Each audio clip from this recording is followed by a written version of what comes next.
Anna, thanks so much. Thanks for kicking this off and Thanks. setting it up so well. George and I are delighted to be continuing to work on the SIFs, on the Strategic Imagination Forums, along with our colleague Sharon Matuzik, who's on holiday with her family today. So there's just stuck with just George and me today. And we've now been doing the SIFs for about a year. We started the first one last July 2020, with the goal of engaging the academic, business, consulting communities with actionable ideas and topics. And I hope that those of you who've come to more than one of these agree that we've made real wonderful progress towards that goal. We've had roughly a 6 to 8 week schedule since last July, where sort of every month and a half, 2 months, we've had one of the sessions. We are going to take a pause with the next one. So we're going to view this as the end of the 2020-2021 sequence. And we'll kick off the next one probably in October after the SMS conference. We're going to take a pause because August is going to be crazy with setting up going with the new conference. So welcome. Well, we'll look forward to seeing you back in October. And we will say, with the SMS conference coming up, please do register. There'll be a lot of good stuff there. And we're looking forward to seeing you all in that venue as well. So today, we're absolutely delighted, George and I, to welcome Shashank Tripathi and Andrew Nevin. Shashank is with PwC, based in India, in Mumbai, play important roles in government strategy, transformation. He's the leader for A&D, for aerospace and defense, and has worked actively with multiple companies around the world and with multiple policy organizations. Andrew, also with PwC, is based in Lagos in West Africa, in Nigeria. He's partner and chief economist for West Africa. A lot of work in Nigeria and Ghana, Liberia, Sierra Leone, and elsewhere, and with lots of insights about strategy and activity in Africa and around the world. Shashank and Andrew have worked together on the PwC Global Strategy Leadership Team and have a lot of shared insights and a lot of compliments to feed into the conversation today. So in terms of today's format, our plan is to have a conversation led by Shashank and Andrew. George and I may dive in from time to time as well, really around the topic of public and private sector activity in building socio-economic and cultural institutions on two continents, the shared learnings that they've developed over the time. And tiny little topic, we should be run out of ideas in the first 10 minutes, and then we'll figure out what to say next. We do actively encourage questions from you folks as we go. As Anna said at the beginning, please do use the Q&A panel, feed the questions in any time, and George and I will moderate them and bring them into the conversation as we see them, either the individual questions or themes across the questions. Let me do just a little tiny bit of framing to set up the conversation. So if you think about the institutions that support market activity, legal systems, rules, capital, physical infrastructure, labor, access to labor, transparency, India and Nigeria are at different points in overall development in commercial institutions. India is a little farther ahead than Nigeria, a little bit above the global median. Nigeria is a little bit below the global median, but they both have real strengths. And in fact, in some areas in Nigeria and other countries in West Africa, such as Ghana, are actually ahead of India. And we use World Bank data on contract reliability, for instance. Ghana and Nigeria line up ahead of India. So both of them making movements to be in becoming more market oriented, real differences in the mix of market institutions that the two have. And as a result, some shared learnings about similarities, also some shared learnings about differences and how you develop business activity, business strategy in those different environments. There's, in talking with Andrew and Shashank, they highlighted to us a really important point. That you can think of the activity in developing business institutions as having three sides. One is the role of policy, how government bodies play a role in helping shape the institutions, labor, rules, capital, physical infrastructure, transparency, and the like. The second is the role of firms, which develop institutions both for their own needs and they spill over into the broader economy. And the third is really specialized, especially to countries like India and Nigeria, which are both large and democracies. And there's a role, a really intriguing role for the large footprint emerging market economies like Nigeria and India, and I'd put Indonesia, Pakistan, Brazil, Bangladesh into that mix as well, in the role that they have as emerging market democracies in developing business institutions.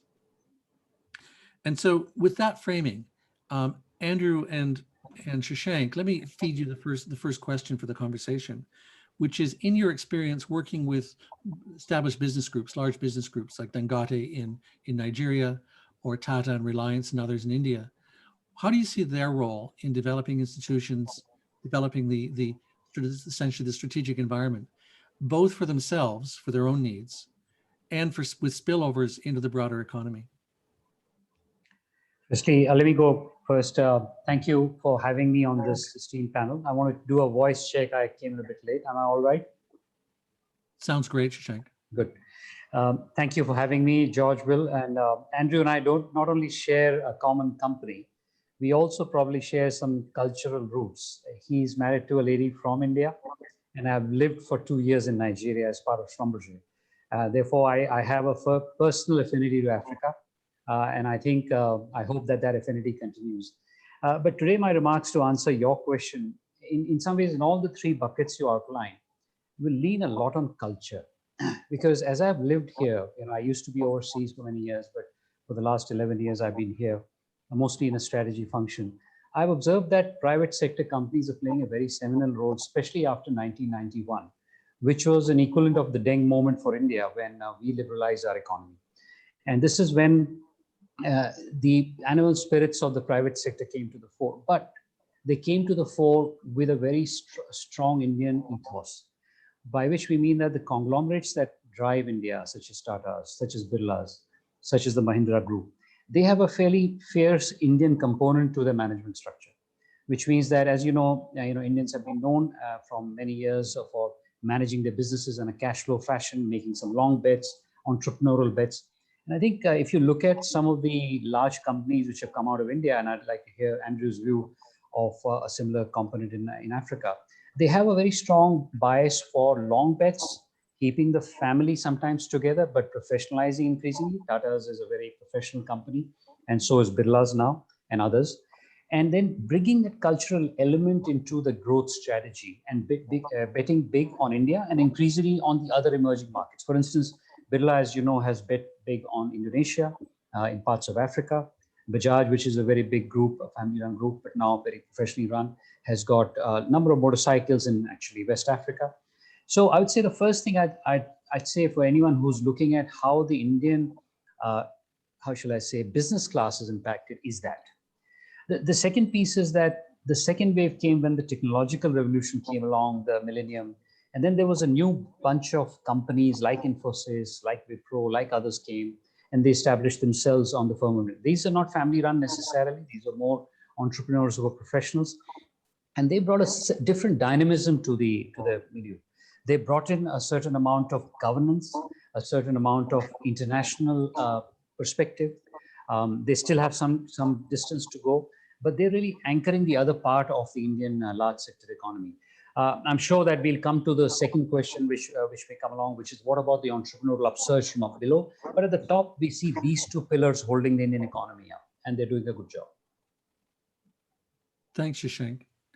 Yeah, no, so I mean, to jump in kind of on the Nigerian side for a moment on the question. I mean, I think it's fascinating to look at how the large businesses play a role in Nigeria, because I mean, the one thing that you really see is whether it's the Dangote Group or BUA or Tony Elumelu at UBA, for example, United Bank for Africa, these large groups really feel a sense of purpose in the society. And if you think about kind of the way that we're thinking about business around the world, there's more and more of the sense, particularly in the West, society has to have a purpose, companies have to have a purpose, PwC has a purpose, but it seems much more hardwired into the way these large companies operate and the way they interact with the government people, the roles they play in society, responsibility they feel towards their communities, but also towards the whole supply chain, responsibilities they feel for building communities, for also nation building on that. It's really built in there. And I think it leads to something else that, I would purport as difficult as sometimes it is in Nigeria is a real positive, which is the relationship between the government and the business is actually very, very healthy to me. When I look at contrast a bit with Canada, where they seem not to communicate, there are lots of forums in which the business leaders and the government leaders come together to be able to sort of address common problems on that. And so in a sense, you could almost argue a group like Dangote is itself a quasi-government, in effect, quasi-state, or playing some of the roles of the state and what they do around the country. But what's interesting to me about that is, of course, we're now hearing this argument that companies that are so large on a global scale, like Apple or Google, should be treated like quasi-government because of the dominance they have. So it'll be interesting to see how these models sort of coexist on that. Yeah, Andrew and Shashank, let me pick up on some specific examples of sort of commercial development that may have spillovers. And in Nigeria, I'm thinking of Dangote and say more recently the investment that he's doing in the oil port, and how that has obviously is a commercial development for the Dangote group, but also has the potential to create substantial spillovers that lead to a lot of economic activity beyond the Dangote group. And in India, one example that comes to mind is Reliance and Jio, creating the phone system with Jio, which obviously is a win for Reliance, and the take up in Jio has been amazing, but also potentially has some spillover into providing commercial opportunities for others. And so I'd be interested from the insights from both of you around how you see that playing out, how there's not just a company specific benefit, but a broader social institutional benefit from some of the activities. Let me jump in first this time, and Shashank can follow. So if I speak specifically about Mr. Dangote, I mean, Mr. Dangote is Africa's richest man. Most people are probably aware of this. He's the leading entrepreneur in Nigeria. This refinery that Will talks about, it's a $19 billion US refinery. It's the biggest refinery, I think, built in the world since the 1950s.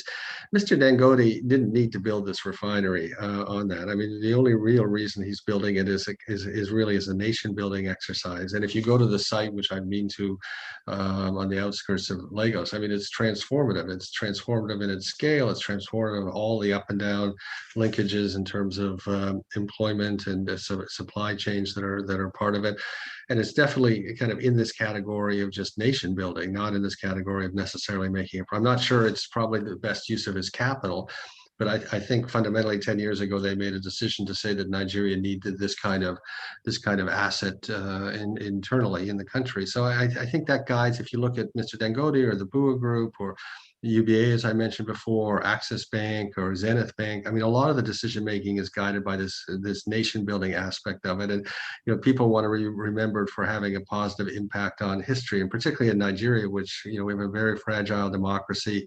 We were in military dictatorship till 1999. People are very aware of their role in the development of Nigeria. These big entrepreneurs are very enmeshed into the community, and I think the Dangote refinery is an example of that. Great. Yeah. I think similar, slightly different in the sense that the democratic foundations of India have been firmly laid. And of course, there is always some quibbles about leaders one way or the other. And therefore, this set of leaders, be it Mr. Mukesh Ambani or others, have a very different urge in them. And when he talked about Jio, which was laid out flat in 4 years' time across the country, fiber optic, there was, as Andrew said, a similar sense of mission. But I think it stemmed from a bit of a confidence. Whereas 20 years back, when Infosys was born, it was much a startup mentality. Whereas what Mr. Ambani has done is not a startup mentality. He's pivoted a whole business, which was in petrochemicals, and put a lot of that capital into a place where he has created a platform on which not only will his business survive and thrive, but also, I would argue, there would be probably a huge fillip to the GDP. And I think this is where he also, in fact, there's a very funny time where somebody asked him the question, what gives you sleepless nights? And he says, thinking about all the many opportunities that I cannot pursue gives me sleepless nights. That's the growth agenda that is on his mind. And I think it doesn't come from arrogance to a certain extent. It comes from the immense possibilities that are there because the basics have been set. It's not that we are getting into a revolution tomorrow. We are getting, and I think Nigeria is getting to that point now. I think, and many other countries like Indonesia, while you hear about them in a slightly crisis-prone sense, are at that point where individuals have been liberated by the fact that they're not in an anxious state of existential crisis. They're moving beyond that. And then when you multiply that by 1.4 billion people, it becomes a huge tsunami. So I think that's where the opportunity is, which is where this destiny piece that Andrew talked about is so relevant as well. I do, I really want to stress the opportunity point. I still fall into the trap. I get on the plane and I'm heading to Lagos or heading to someplace in Africa, and I get on the plane, I'm thinking need. And when I come off the plane, I'm reminded there are needs, but it's much more about opportunity. And it's the same thing in India. When I fly to India, to a lesser extent, I get on the plane thinking need, and I come off the plane thinking, recognizing that it's opportunity. Well, I think, sorry, Will, just to, make the point we've made in some of our sessions before, people also need to remember just the demographic reality of this, right? So, I went to China the first time in 1983. There was not a single private car. I went back in 95. I went back in 94. By 94, you could see the momentum. I moved there in 98. By 2008, it was the largest market for cars, the largest producer of cars in the world in a short space of 25 years. And of course, India's been on its journey since the 1990s. Africa and Nigeria in particular are on its journey. But there are 140 million children born in the year 2020, roughly in the world. 65 million were born in India and Africa, and 75 million were born in the rest of the world put together. So the demographic tilt is so rapid, of course, and people were surprised that China became the largest economy by PPP terms last year or the year before. I mean, it's inevitable when you have that demographic weight, and India and Nigeria and Africa as a whole, that's where the demographic weight is now. George, jump in. What are you thinking? Yeah, I come at it from my experience in Japan in the 70s. And I was curious about your gentleman's view on market entry vehicles. But for example, questions I always had in Japan is, do you have to have a partner? Is that true in Nigeria? Is that true in India? Another question always came up on into the 80s was, can we acquire our way in? Can we, which is very convenient. Can you two gentlemen comment on those opportunities or requirements? Shashank, jump in there. Yeah. So I'd say that till about 15 years back, you really needed to have somebody to hold your hand, to the point that Will started this discussion with the institutional gaps. But I think right now it's a 50-50 decision. If you really want to establish yourself, and I do a lot of work in aerospace and defense and the liberalization, which is a hot sector. And therefore, recently government has said that 74% equity is possible, but most of the sectors, 100% equity is possible.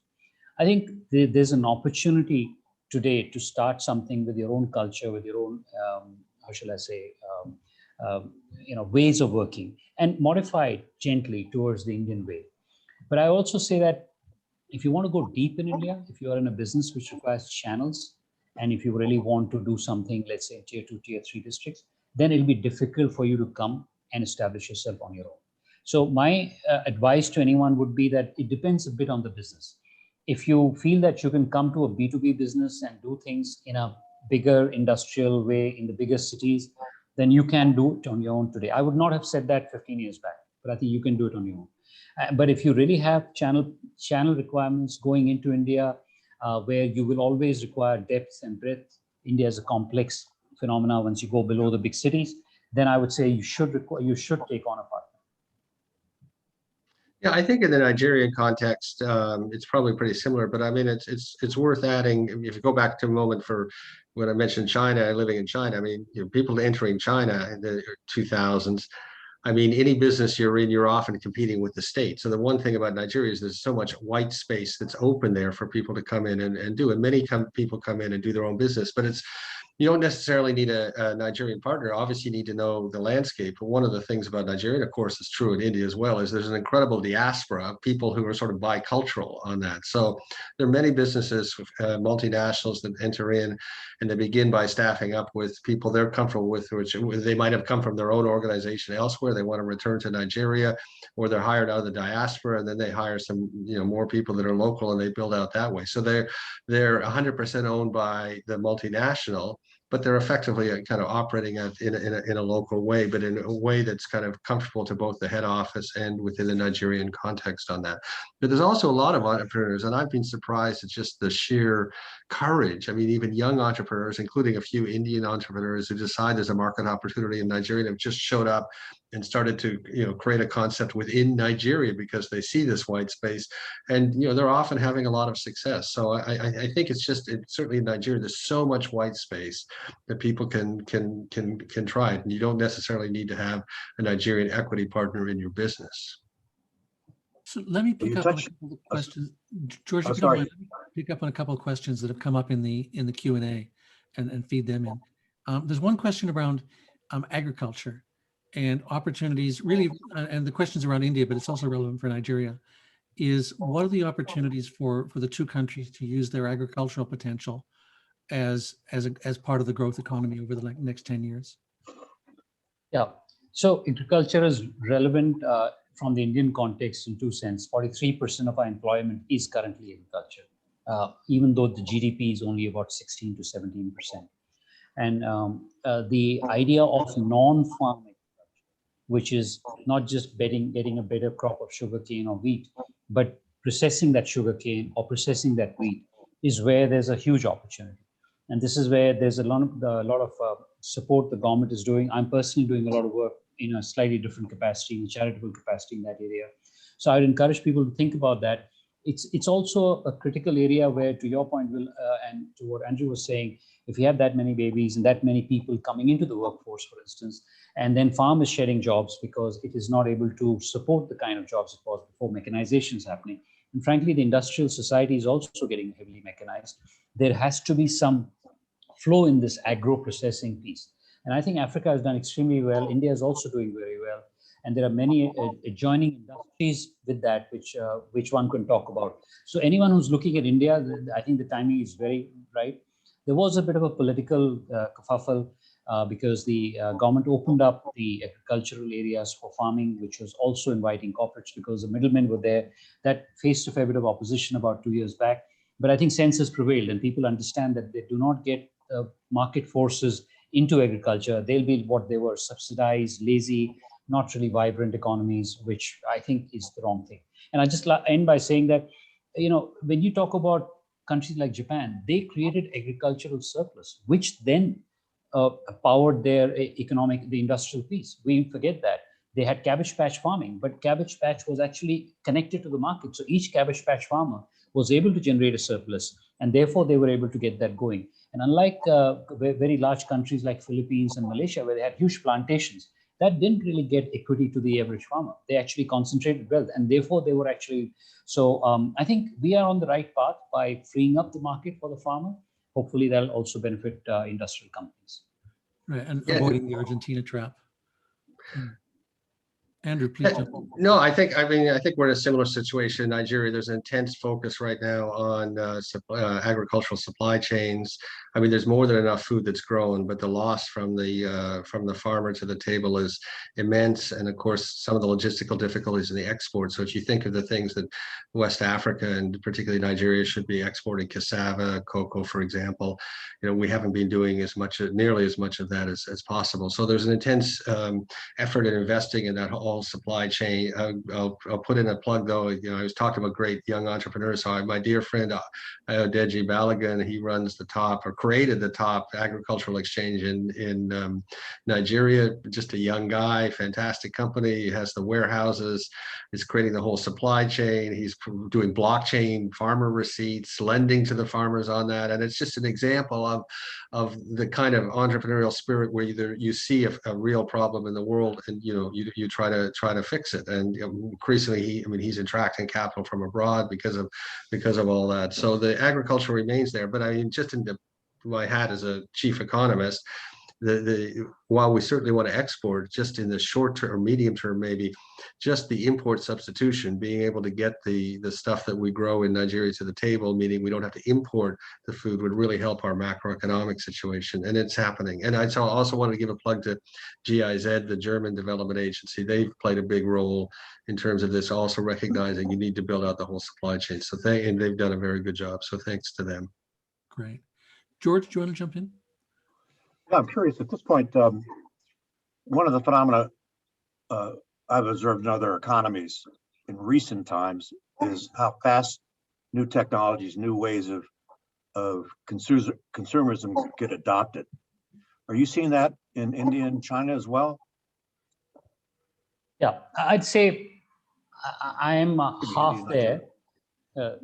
I think the adoption of technology is very fast, and last 2 years has been blitz, because everyone who was a skeptic has jumped on because there was no alternative. You were in a remote area and the adoption has been incredibly fast.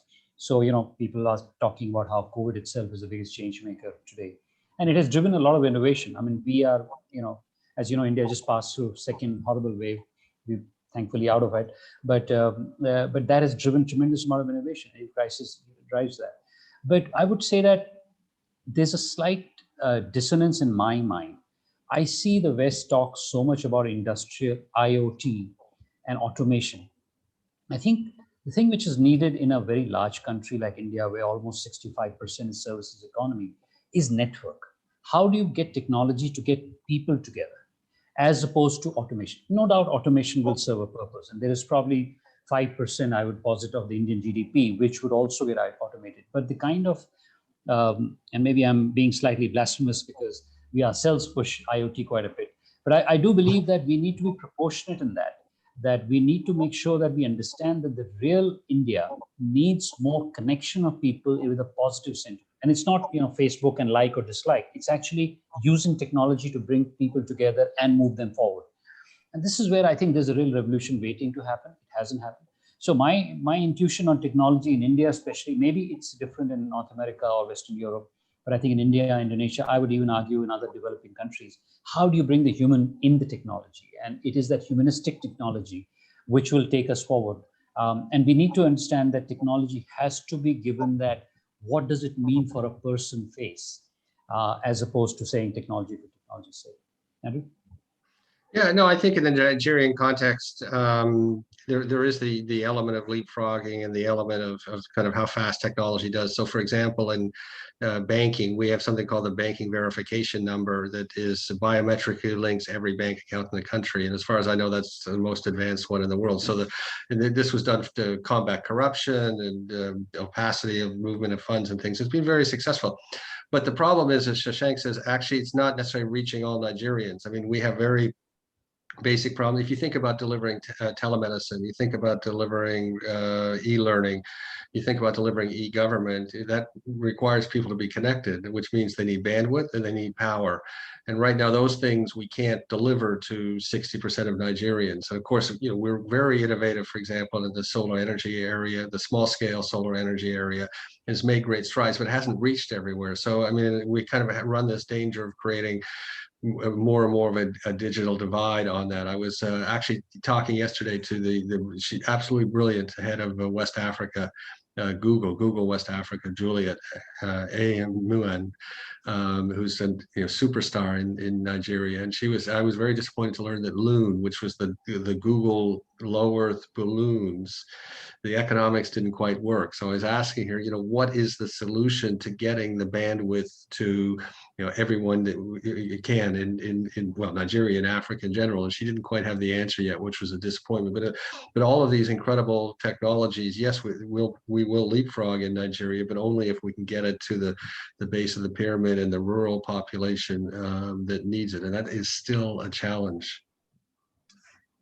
There's an analogy there, I think, to cell phones, which diffuse more quickly in Africa and in other emerging economies because of the lack of the footprint from landlines.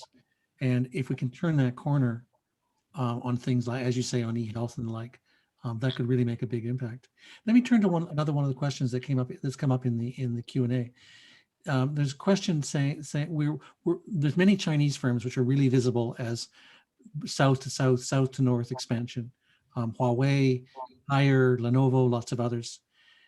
And we've heard some about some of the firms coming out of India, like Bajaj, you mentioned, Shashank. What other examples are there of firms from India, from Nigeria, that are doing expansion beyond their borders, and especially south to south, sort of not necessarily just into Europe or into North America, but into other emerging economies? Yeah, I think if I just take the 5 or 6 top firms, it's been a mixed record. For instance, Jio and Reliance has said India is big enough. I'm going to focus here. They've taken a view. Now they may change that over a period of time, but their penetration in various things now is in that area. But for instance, Mahindra has done extremely well. Not only have they gone into South and South, which is Africa, Latin America. They have a very big market in Latin America, Indonesia. They've also ventured, perhaps with mixed results, in North America. North America is a huge market, and therefore it's very difficult to establish yourself unless you're a big boy there. So there may be mixed results there. But I think this Mahindra is a good example of somebody who's really done well in India with the distribution channels. And therefore, when you go into an Africa, or you go into an Indonesia, or you go into Latin America, you have similar algorithms. Per capita is just about a bit more, etc. And there are many other, how shall I say, Bajaj is, of course, a famous example.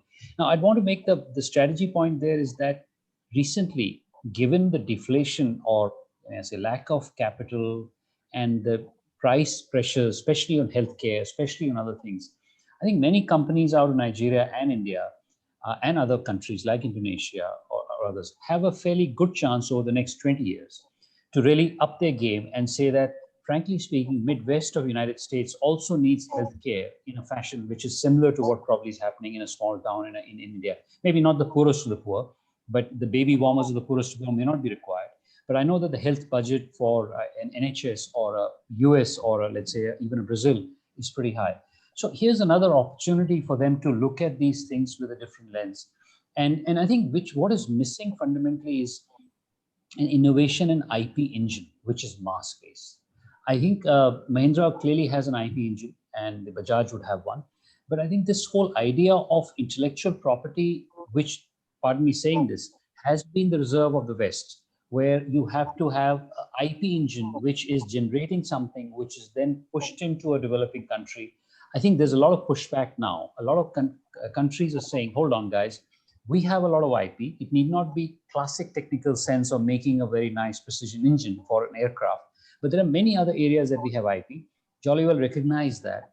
And how do we make sure that we actually do that? So it's a different confidence. It goes back to the point I was talking about. It's a different confidence to say, when I know that I as a civilization produce many things, some of them are cultural, some of them are business models, some of them are products, then you start saying, okay, now let's patent them. Because otherwise, especially in India's case, there's a fairly large policy war going on right now, where while Google and Facebook and others are very welcome, we don't have any walls, Chinese walls here. But at the same time, there's a fair bit of critique to say that we have become essentially bums on seats in offshore call centers, right? That's not the future that India sees for itself. I'm being provocative, but that's roughly how it seems from where I'm sitting. That makes sense.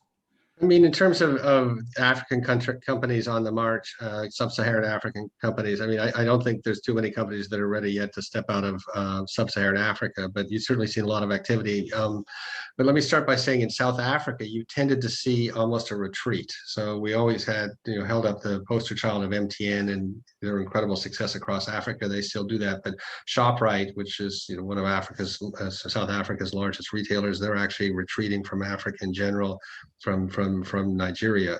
But there's some Nigerian companies that are really kind of stepping out across Africa. Dangote, Mr. Dangote's company being one in the cement industry, but where we're really seeing a lot of Pan-African drive is in financial services. Mm-hmm. So you see UBA stepping out, Axis is stepping out. Of course, the fintechs, InterSwitch is a unicorn. There's a few unicorns that are doing well across the continent. So I think that's interesting, but also juxtapose that with the global banks, international banks are actually in a way stepping back. So ABSA, which of course was Barclays, So, I mean, they split off. So you think of it as an African bank, but with sort of global roots, have really been retreating a bit in Africa. Standard Chartered over the last decade, despite having a great footprint, has been retreating. And that's white space is being filled by African financial institutions. I mean, the bank that has the greatest Africa footprint, of course, is EcoBank, which has is bank in 36 different countries, which is and many four languages actually. A great achievement on that. So it's interesting to see. People are often surprised to find out that the financial services landscape is not dominated by international or global banks. It's actually dominated by African banks. That's really cool.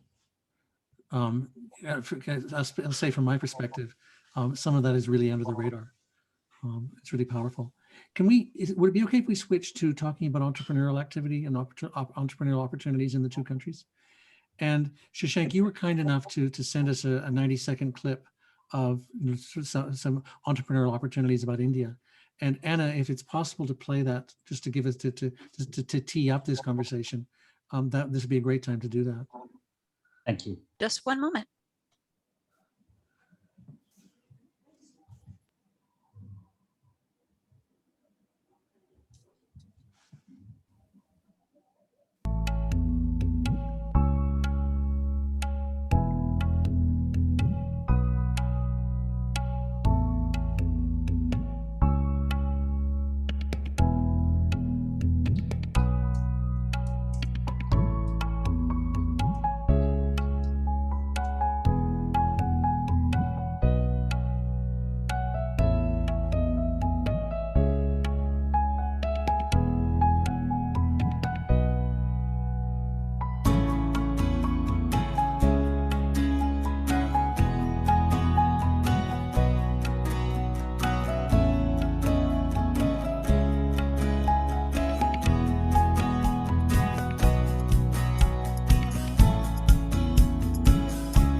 That is really cool. I must Thanks, say, when I see the dancers, I'm struck. There's a quote that's attributed to Emma Goldman. I don't think she actually said it, but it's attributed to her, which is, if I can't dance, I don't want your revolution. That's great. So let me just say a few words of intro to this, and I'm hoping that in the days to come, Andrew is a co-culprit in this expedition. For the last 14 odd years, we have been taking a train full of 500 now people, which is a 19-bogie train across India. We circle the country in one go in 15 days. It starts off on Christmas Eve, and it ends on the 8th of January every year. Some of you, if you want to come next year, hopefully COVID will be behind us. Last year, we didn't do it physically. We actually did it digitally. But the point, Will, I think you wanted to tee up is that I have a slight difference of opinion with the bottom of the pyramid phrase, because I believe that most of emerging economies are no longer a pyramid, they are a diamond. And I've recently written a book, which hopefully will come out in a year or so. And our thesis is that the top of India, which is about 30 odd districts, has give or take 150 to 200 million people. There's a bottom India, which is poor by even, I think, any standards. That is 300 million people. There's a middle, which is 800 million, which is neither rich nor very poor. And that often gets missed out, both by corporates as well as by society. Because the bottom gets enough support by charity and grant. The top is globally connected to the global market. I'm sitting in Mumbai, I could be sitting in London. And I think this is the middle where the battleground is. And I believe that this journey in its own small way, and a center that Andrew's also linked to in a small remote part of India, just close to the foothills of the Himalayas, we are trying to create an enterprise-led movement. And therefore, Will, to your point, I think both Nigeria and India and other countries like this have a very strong entrepreneurial undercurrent.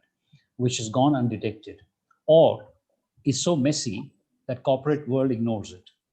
And this is a mistake, because I think the reason Stan Chart, and Andrew may have a different view, is that many companies come in and pick at the top of this diamond, and they then try to do something at the bottom and the middle, but they don't really understand it. And if you talk about Japan and how Toyota Motor Company got to where it was, it first tested its cars in that middle Japan, right? And then it went outside. What I think Indian companies sometimes have also done for the last many years is that they've said, yeah, I've got this 200 done. Now let's go and do other things. But now there's a new element coming in. Let's go to the 800 in the middle. Then you'll have a powerful base market, and then you can go across. And that, I think, is a much more tenable position, which is what I would argue McDonald's did, for instance, as an American company. When they established themselves in the USA and had a good cash flow business, then they went outside. Now, thanks to the trade wars, thanks to what is happening with COVID, I think a number of Indian companies are doing the same, saying there is a market under us. Let's go behind it. I approach it differently. Clearly, we go as a market, but I believe that the 800 million people are not just consumers, they're builders. They are people who can build a great nation. It cannot be done like China is doing from the top. It has to be done in a democracy from the middle.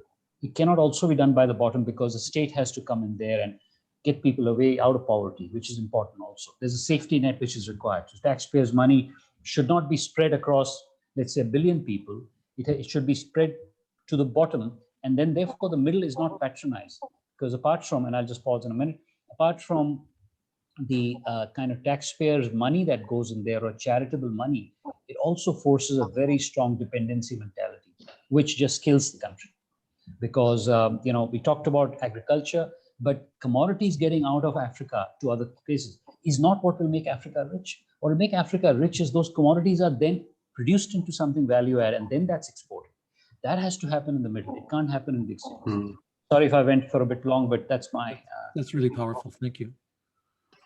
Yeah, well, I think on the entrepreneurial aspect, I mean, those people who make the trip to Nigeria, they all come away with the same impression, which is they just cannot believe the entrepreneurial energy there. And of course, I think what's amazing about it is it's not just business. I mean, it's across all range of human activities that you see. And I'll just give one example today. So today I participated in a hackathon, or the launch of a hackathon. I sponsored the hackathon, which is on governance. Obviously, we have some governance challenges, so it's just decided to sponsor this to see what ideas young Africans young Nigerians in this case, can come up with it.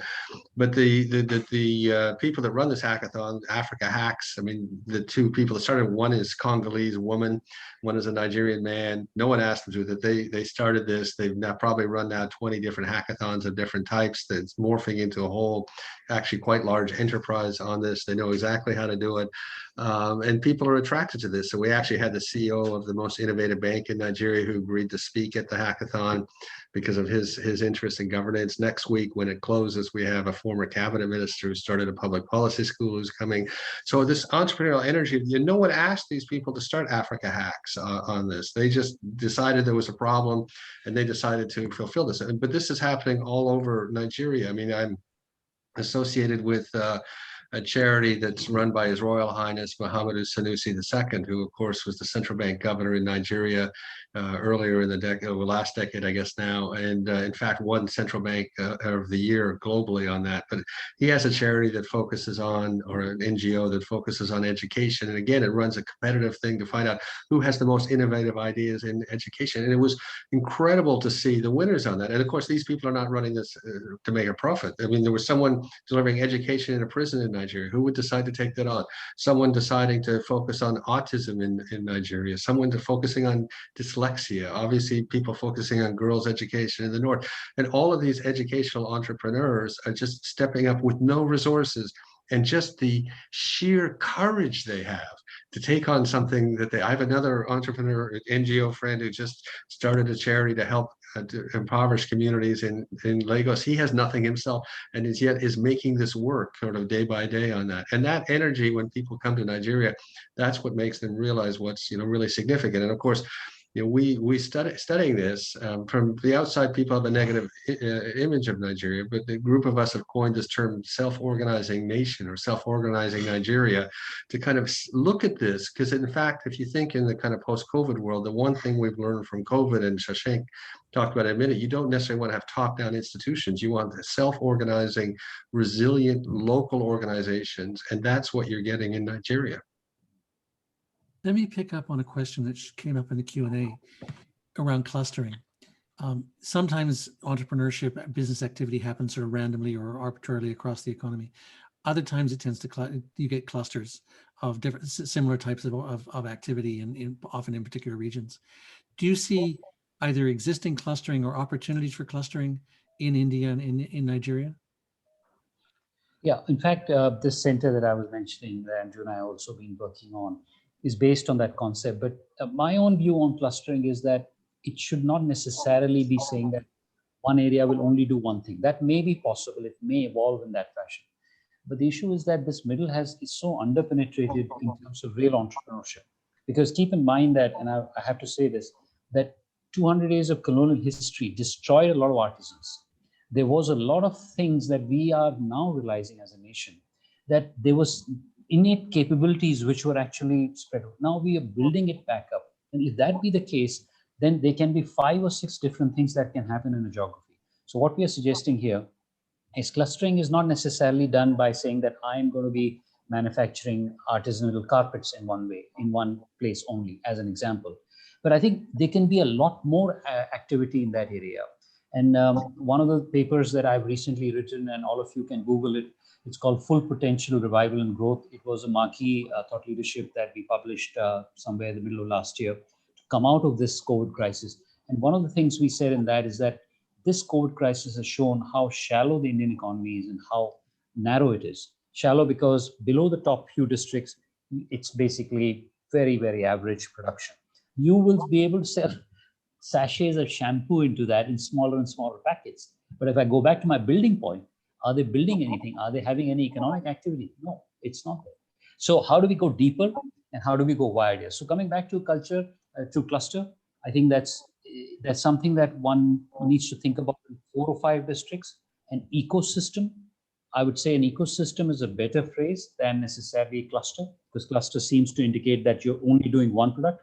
But if cluster is seen as many things done together, and I'll end by saying that in this cluster or ecosystem we've created, we are no longer championing it.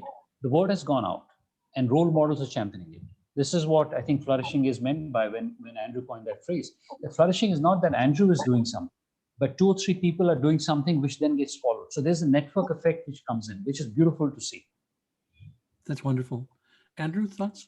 Yeah, no, I think on this issue, I mean, one of the things that Nigeria suffered from, certainly when I arrived, was over-centralization back in 2009. And over the last number of years, I think there's been a real recognition and now kind of action that says, actually, we need poles of prosperity around the around the country in every state, 36 states in Nigeria. So there's a lot more thought about this. I mean, one of the things I guess we haven't touched on today is, at the end of the day, Nigeria is a terrible, or an example of the terrible things that can happen when you mismanage commodities. Because of course, back in the 60s, there were many vibrant industries. So if I take, for example, Abia, one of the states in the East, it was the center of textile manufacturing, it was very successful. But oil destroyed everything. It destroyed the manufacturing base, destroyed the agricultural base, and it's a very painful process to rebuild. But unlike when I arrived, there's much more of a recognition that states have to take responsibility and governors are choosing their strategies. I think there's a cluster ecosystem approach is well understood by both the federal government and the state government. So it's happening, and I think there's logical places where each sort of industry will gravitate. But you don't want a place to be totally dependent on any single industry, but so you need some diversification. But yes, we're seeing the clustering happening. Great. George, what are you thinking at this point? Well, I'm wondering, where do all these entrepreneurs find their money? Well, I mean, in the Nigerian context, that's always, yeah, no, that's the challenge. That's the number one challenge people have. I mean, we have a very low savings rate. Nigeria has a poor reputation. Some of the macroeconomic policies are very unattractive. So just to put it in sort of economic speak, why are we not growing at 6 to 8%? Well, I stand up 5 times a month and say, well, we have gross capital formation. In fact, I put up a chart that shows India versus Nigeria gross capital formation, to use the economist term.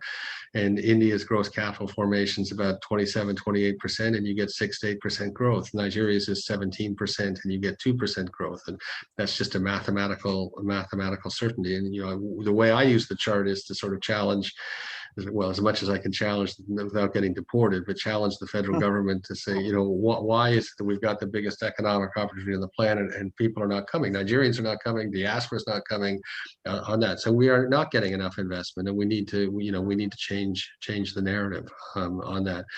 But then individual entrepreneurs, I think this is also related to some of the work that Shashank and I do together. What is getting funded, I don't want to say unfortunately, it should get funded, but are things that have unicorn potential. They'll always get funded. People recognize what has a harder time getting funded are very good basic businesses that create value, create employment, and produce important things, whether it's in agriculture or manufacture, but aren't unicorns. And then they are the ones that have a hard time. But I was this morning with the Bank of Industry strategy retreat, and that's the largest DFI in Nigeria. They're just trying very hard to get the money to the places where it should get to. But it's still a real challenge. Yeah. I think in India's case, I would say that money is probably the second or the third order problem. The biggest order problem is for an entrepreneur is the fact that there isn't confidence in ease of business.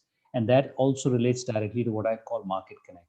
And while, as Andrew said, our stock market is going through the roof, even despite what is happening around us, because there's so much of money which is at low interest rates across the world. And we are, at least as a macroeconomy, fairly strong. So it's all plowing into India. But that's all going to a Swiggy guy who's going to make his pizza delivery 30 seconds faster, right? Whereas half of India needs healthcare. Now, if you get after that problem, or half of India needs education, or roads, sports, or electricity, or digital connectivity. Now, those are massive problems. And those are problems which will generate huge businesses. This is not just problem, this is also business opportunity. Unfortunately, the platforms are not there for them to penetrate the places and say, yeah, I will create a business here which will solve the healthcare problem of India with confidence. I think that's the battle for India. There's probably enough capital, there's probably enough confidence, but the infrastructure and the confidence and platforms to allow you to deploy the capital in a sensible way is missing. And I think once it's deployed, it'll be slightly more efficient than China, because China has the other way. China say, if you build, they will come. So they're deploying capital, left, right, and center, and there's growth is there. But I would argue that there's a lot of flab in that growth. I'm not entirely sure whether that is there. They're doing very well, and power be to that. But I think one has to be thinking of a balance where your growth is accretive, value accretive. It is meeting demand and supply rather than necessarily making big infrastructure for infrastructure's sake. We're getting close to the end, but let me ask one more question from the Q&A. And this is around manufacturing. And China basically pitched itself as the factory of the world. And now the question is, will Nigeria sort of be an outflow, be another part of the world where manufacturing is really important? Or is that an old problem? And instead, India and Nigeria are more likely to be on the forefront of different opportunities, whether it's around healthcare, whether it's around services, whether it's around something else. So are India and Nigeria the next manufacturing hubs of the world, or are they something else? Go ahead, Shashank. Oh, okay. Well, I'll go. All right.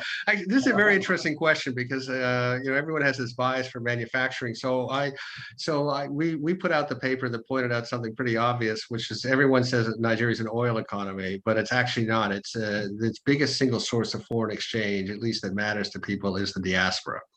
So we coined the term the barbell economy that said, look, Nigeria exports two things. It exports crude oil, which is the lowest value added thing in the planet, and exports brains, which is the highest value added thing in the planet, hence the barbell. So then we said, why would we go backwards and want to export low-end manufactured goods, for example? That's lower in the value chain than brains, and we're already exporting a lot of brains. So the narrative that we're pushing is, in fact, what Nigeria should do. And also, we're very clear about this. We use India as a very good example to say, look, we're not here to follow South Korea's path. We're not here to follow China's path. Let's figure out the path for Nigeria in the conditions and the position we're at. So what we're saying is we should focus on the highest value added. So exporting high value added services, and it's already happening. I mean, I talked a little bit about financial services, but the other big export out of Nigeria is the creative industry. So Nigerian music, Nollywood. Nigeria won 2 Grammys the last time, but this work we're doing with AFDB and the vice president, it's just actually the creative industries are 8% of the economy, and the biggest value add potential for us is actually animation. And the thing about animation is, if you have 100 animators, it's not like building a factory that makes small scale fans where you have to build the whole factory, the whole system. If someone's building a film with 100 animators, Nigeria can supply 10 of them, sitting in Nigeria. They don't have to be in the diaspora, and create value and earn foreign exchange. So we're pushing a narrative to say, instead of going back to this traditional factory of the world, let's export something of higher value added. We've already shown through the diaspora how the brain power of Nigerians around that. So that's our story. Shashank, future of India in value add? Yeah, I'd say that, it's one of the mysteries as to how we never ever became industrial and became so much of services. But I don't think it's that big a mystery. When North America became industrial in a big way, they were really sitting on a landmass which is fairly untouched. Here comes India, which is 200 years later independent. We have 350 million people at birth. We are 1.4 billion right now. Naturally, services is going to be the biggest element. I don't think we require too much of science behind it. But the question really is that, like with everything in India, it's not one or the other. We'll have to do both. And because agriculture is throwing out so much of, how shall I say, employment, we need to have what I would not say the IoTs and the big manufacturing, which is automated. We just need to have some good basic manufacturing, which is not being produced so far because we have a very, very strict and very awkward legislation around labor and everything else. Would you believe that Bangladesh has got 36% labor force participation of women, up from 30%? India has gone down from 30% to 24% labor force participation. And that is the kind of mid place, figuratively, where we have to get manufacturing back. But I think I agree with Andrew. We have a better chance of doing services, naturally inclined to services. We are a large, on a smaller landmass. But like in everything else, if you say something, the opposite is also true in India. So if you say something, the opposite is also required in India. So we're hitting the bottom of the hour in India and Newfoundland. We're hitting the top of the hour in much of the rest of the world. From my point of view, could continue for several more hours, but it's not going to. Andrew, Shashank, I really appreciate your time and your insights today. This is really a wonderful conversation, and I've taken away a lot, but the one thing I've really taken away is just, I'll come back to the point about opportunity. The opportunities in India, the opportunities in Nigeria, the opportunities across South Asia, the opportunities across sub-Saharan Africa are spectacular. And what you've talked about today has really reinforced that point for me.